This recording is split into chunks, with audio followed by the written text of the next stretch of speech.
Professor Charles Soludo has been declared the winner of the Anambra governorship election, securing a second term in office, but not everyone is clapping. The Labour Party candidate George Moghalu rejected the results, expressing deep dissatisfaction with the conduct of the election, alleging widespread irregularities, including what he described as alarming vote buying. Joining us for this discussion is gubernatorial candidate of the Labour Party in the just concluded Anambra governorship elections, Dr. George Moghalu. Good morning, sir. Thank you for joining us. Good morning, and thanks for having me. All right. You have rejected Governor Soludo's election. It seems that the number of people who feel differently about it. We've just had a conversation. I don't know if you were following, where they believe that Governor Soludo won the election rightly. Why do you disagree with this result? Well, I must be honest enough to let you know that people's opinion with regards to what happened actually varies. And everyone is entitled to his opinions or views based on the information that is available to them. The entire thing, as far as I'm concerned, was a sham. You see, apart from the alarming vote buying, which everybody saw, there was cases of voter intimidation, agent intimidation. There were cases where elections were conducted, whereas there were no result sheets, and cases like that abound. So for anybody to say that the election was free and fair may not be saying the truth. But everybody, like I did say in the beginning, is entitled to his or her views. I also give you another alarming challenge. Go and look at the ballot paper that was used in the election. You'll find out where you have the LP logo. There was no name, no LP, no Labour Party on it. How do you explain that? All right, so it appears, it gives the impression that there was a calculated attempt ab initio to ensure that Labour Party is defeated in the election. I have no grudges with anybody. If you look at it again, before we started, we were asked to pay 15 million before you advertise your candidacy or your party in the course of the elections. We did pay. There was a law that stopped us, or what would I call it a law? There was an instruction that stopped us from campaigning in all the markets within the state for the purposes of securing people's endorsement and their support. All these things were skewed. And that was why when I saw on TV, somebody was saying, oh, the government had a robust campaign, he was everywhere on TV. I said, why wouldn't he be on TV? The resources available to him were enormous. So therefore, he was in a position to pay 10 million per hour or 20 million per hour, depending on what the TV station will charge. How many of us, I couldn't afford it. And I make no apologies because I don't have that kind of money to throw around. Then again, when somebody talks about vote buying, it was in a humongous nature. It was unbelievable, the volume of money. And I don't believe in vote buying. And I will not buy anybody's vote, because that does not go to show credibility on my part. It's against my personal standing in society. So I will not get involved in that. So there were many cases. So there are quite a lot of reasons that the entire thing did not come out clear as it should be. So while I concede to the fact that a lot of people are entitled to their views, my view and the view of my team is that the election was not credible. So just to reconfirm, you're saying that there was no Labour Party on the voting voters. There was a logo, but our LP name was not there. Labour Party was not there. No, the logo was there. So what did that mean? Did it in any way scuttle your chances of getting? Yes, it disenfranchised a lot of people. It disenfranchised a lot of people. Okay, all right. You've talked about that, but I'd like you to look at yesterday on the show here on Breakfast. We did have a member of the Obedient Movement, Ikenna Azomchine.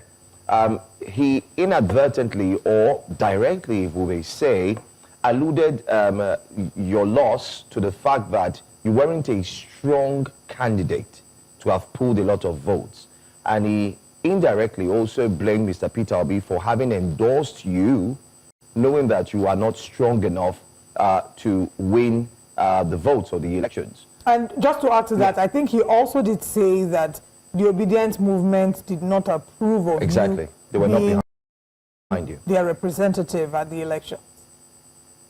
It's unfortunate when such a person, I don't know if his character, credibility, I don't know if his level, and I don't want to enter into issues with him because from day one, he never liked my person. He wanted me to pay him. He wanted me to associate with him, which I did not want to because I didn't see him adding any value in the process. And why I don't want to comment much about him is that even the obedient movement came out to issue a statement, okay, discrediting him and then saying that he's not part of them and he's not representing their interest. So going to discuss him now, it's like elevating him to a level that he doesn't deserve to be. He's entitled, like I did say, he's entitled to support whoever he intends to support. He made it very clear, even before the election, that he wasn't going to support me, that he's going to support the incumbent, okay? The rumor has it, for various reasons, that is left for him to answer. But the point here is, when somebody says you are not strong, I want to know what strength he's talking about. Yes, I may not be a billionaire. I may not have enough money to compete with the governor, and I make no apologies for it. Okay, I've never been so rich. Has never been part of my forte. It has never been my point of reference. But when you talk about strength in terms of credibility, in terms of visibility, in terms of being known in Anambra State, I am far more known, far more credible than him, 10 times over. And I challenge him to that. I have held more responsible offices in this country that has attracted me recognition across the board. So I'm not on the same level with him. That point must be made very clear. So I don't know what he means by not being strong. Then taking it to the point where the status or the position of the obedience. The support of obedience for my candidates was very clear and visible.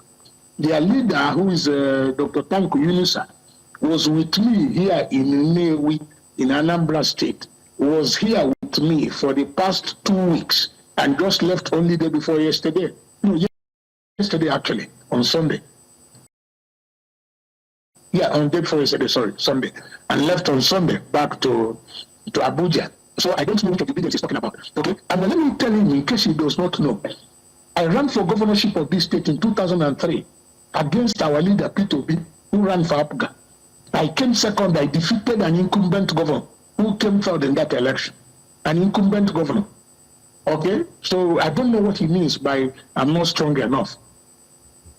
So basically, that's my answer for him. Thank you so much, Dr. George Moghalu. We'll go on a quick break. We still have quite a lot to unpack this morning in our discussion. Do stay with us. We'll be right back. You're welcome back to Breakfast Central. We still have with us the candidate of the Labour Party in the just concluded gubernatorial elections in Anambra State, Dr. George Moghalu. Thanks for staying with us, Dr. Moghalu. You did, your opening statement, you did say... Thank you once again. Yes. You did say in your opening statement that you are unsatisfied with the conduct of the elections, and in your opinion, they were not free and fair. Now, in doing a post-mortem of last Saturday's elections, where would you say, where would you put the blame? Is it on INEC or the ruling APGA party? And also, would you be seeking redress in the courts? Okay, let's look at it from the proper perspectives and place issues where they should be. Yes. There were cases of underage voting, sorry. For cases like that, there were cases of not having result sheets at the polling points. For cases like that, you also have to put the blame squarely on the table of INEC. And they have the ones that have the explanation to make. Because those underage voters were registered by somebody and cards given to them by somebody. So somebody has to offer explanation. The result sheets were not taken to polling units at the appropriate time. Meanwhile, voting was allowed to take place. Somebody was responsible, and that person has to be held accountable. Then you move to the issue of vote buying. Vote buying, you can place it on the altar of the political parties, yes, but at the same time also, security agencies have how do I put it, have a responsibility here. Because we were made to understand that 45,000 policemen were deployed for this election, with 20-something number commissioners, deputy commissioners, assistant commissioners, AIGs I understand was 3, DIGs I understand was 2. These are leaders, security agents that we expected to be at the polling stations. And if their presence is there felt, there wouldn't have been the possibility of vote buying. So somebody has to be held accountable to answer questions why vote buying of this monumental nature was able to take place in the presence of the security agencies. So it is not a matter of, the issues vary, and different persons have to be held responsible or accountable for what happened during the electoral process. Then as the issue whether we are seeking legal redress or not, consultation is still quite on, because reports, our team, they're looking at all the reports. You know, we have 5,718 polling units where elections held this time around. I think 26 electoral wards, 21 local governments. That's a political structure in our state. So we are putting all the reports together. A team has been put in place to look at all the issues before we can now take a final decision and come out as a party. About me, George Moghalu. No, it's not about me. It is about the collective will of Labour Party. It's about the collective will of the campaign organization. It's about the collective will of our people in the Anambra. So we have to look at all the options before we now come out with a statement as to whether we are seeking legal redress or not. All right, Dr. Moghalu, doesn't it bother you that while you're putting all of these things in place, the number one citizen, President Bola Ahmed Tinubu, has already congratulated the Anambra State governor? So don't you think that with all of these modalities, redress, looking at what went wrong, it seems like there's been an endorsement already? No. For me, such things don't matter. What do you expect the president to do? If INEC has announced a winner by their own calculation, what do you expect the president to do? What's wrong with congratulating the supposed winner? I don't see anything wrong there. Okay. That congratulatory message does not in any way vitiate the fact that all the candidates who participated in the election, if they have any reason to seek legal redress, otherwise why should tribunals be placed? If the condition was that once the president congratulates the supposed winner, then tribunals should not be put in place, then that's understandable. But in this instance, it's in the president's right to congratulate him. Okay. I mean, you've complained about the irregularities that you believe have marred this election, including the fact that Labour Party was not explicitly named on the ballot paper, you said. Now, all things being equal, do you think that the Labour Party would have been able to still stand a chance against APGA, bearing in mind that APGA has, been at the forefront of politics in Anambra State and has wielded, it wields a certain level of influence? Do you think that all things being equal, the Labour Party would have had a chance against APGA?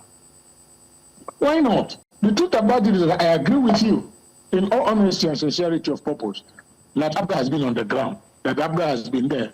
There have been cultural government levers in Anambra State for the past 20 years. So that is understandable. But the point also is clear, that Labour has a generic support. Okay? Labour as a party has their own support.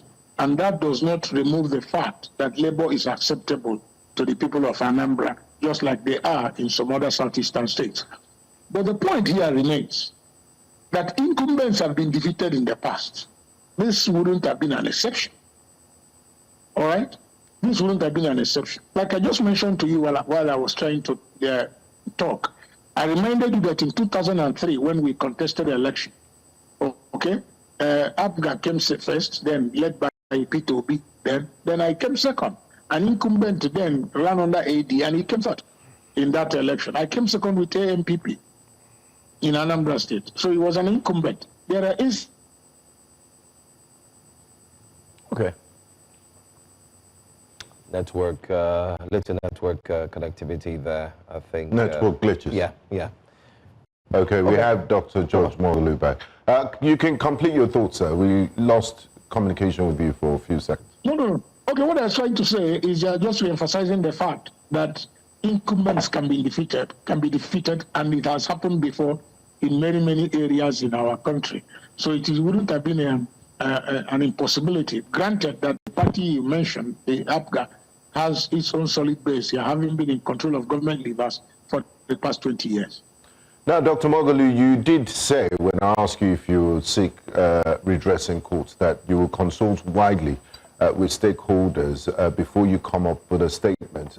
Could you give us a timeline to this? And the second leg of my question is, given the luxury of hindsight, do you think if Labour Party didn't have the issues it has at the national level, your chances would have been improved or better? No, as to timeline, there's already a timeline provided by the law as to when tribunals will see it and when contenders who are not happy are supposed to file in their petitions. So their timeline is already established. So whatever we are doing has to fall within the timeline as provided by law that led to the establishment of the election tribunal that is expected to adjudicate over the cases as they come. Then as to whether the crisis in labor at the national level affected us, the answer is no, I don't think so. Why do I say so? If the leader of our party did not participate in the electoral process, it would have been a different ballgame. Okay? He was physically present, he was involved in the electioneering campaign, and then and the national leadership of the party directly or indirectly had no business with what is happening at the national. Yes, they are the leaders of the party at the national level, but there is this independence that is enjoyed by the party at the state level. So I wouldn't have thought anything else would have happened than what happened. All right. As we look to wrap up this conversation, I think my question would be, is there still a rift within the Labour Party, or is it just at the national level? And if there is, do you think it has in any way affected your chances, or it affected your chances of winning the just concluded elections? No, whatever rift that there is at the national level, because as far as I'm concerned, in the state here, there's practically no rift. Though one or two attempts were made in the past by this same person.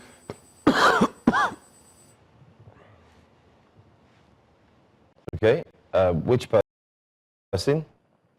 Party, but there was no. So we didn't get that. Who said this? You said this same person. I said that there's actually no problem within the party in the state, and we enjoyed tranquility and we did our campaigns. But except for one incident where the same man you said you brought on TV, who was talking about the elections, instigated somebody to go to court to see if he can create a distraction, which when they attempted it, they failed.